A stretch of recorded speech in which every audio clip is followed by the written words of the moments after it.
Then the girl in the corner with the scarlet letter. While you're watching, you may think that she doesn't matter, but no one knows you better.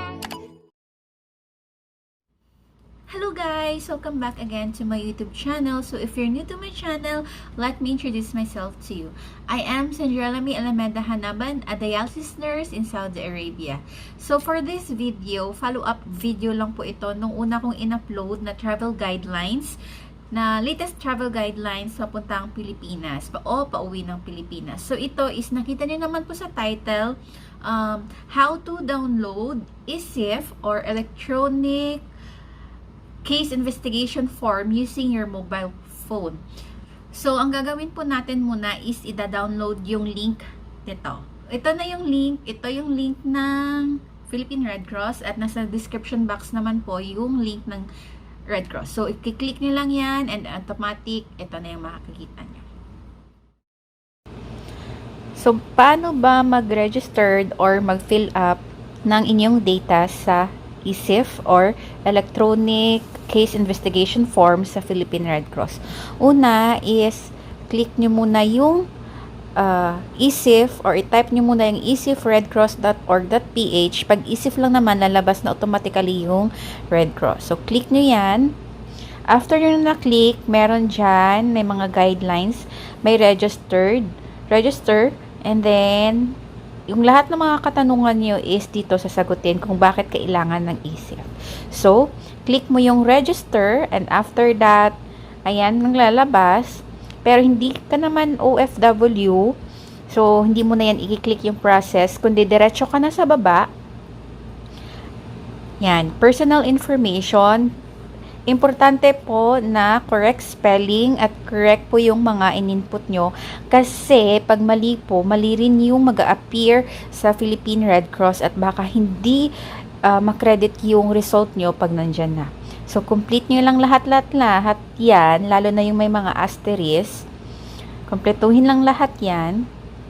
So, after na nakumpleto nyo to lahat-lahat, ayan, marami yung information, hindi ka makaka-proceed nito pag wala kang picture. So, kailangan mong mag-upload ng picture, kahit anong picture lang, at least they have a reference kung anong itsura mo. So, yun. And then, after that, you submit. After nyo na-submit, punta na kayo sa email nyo para tignan yung inyong barcode. So, kagaya ko, ito, search ko lang, ayan, Philippine Red Cross. So, ito, Philippine Red Cross, ito na yung lumabas, yung QR code ko. So, yung QR code ko, ito yung hinahanap sa airport bago ka nila papasukin sa check-in.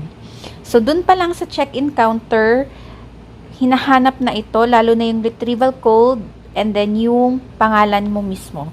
So, ito yung pangalan, full name, and then ito yung retrieval code. Ito yung hanapin sa iyo pagdating sa airport at pagdating nyo sa hotel nyo. So, tignan nyo mabuti kung yung finill-upan nyo is correct or may mali sa spelling, uulitin nyo po yun. So, ito lang, ayan. So, once na okay na siya, if possible, if may printer kayo, pwede nyong i-print. Ganun lang guys, ang step by step kung paano i-fill upan yung E-Cif using your mobile phones. Yung importante po doon is na screenshot nyo. Kung hindi nyo man po na-print, mas mainam na ma-print nyo kasi at least you have a hard copy rather than soft copy. Pero mas safe din naman yung soft copy, at least nasa email nyo na yung QR code ng Red Cross. So, pag na-screenshot nyo siya, ganito, 'di ba? Iyan lang ipe-present nyo sa check-in, dun sa counter, kasi hahanapin yan, and then once na lumapag na kayo dito sa Pilipinas, yan din yung hahanapin ng hotel nyo, and then yung OWA. Kasi on the 7th day, hinahanap po yan ng magsaswag, like a BOQ personnel or the PCG, Philippine Coast Guard. So, hanapin nila yan kasi doon nyo makikita yung result nyo sa swab. So, there you go guys. Thank you for watching and please like and subscribe my channel, and thank you so much. God bless you.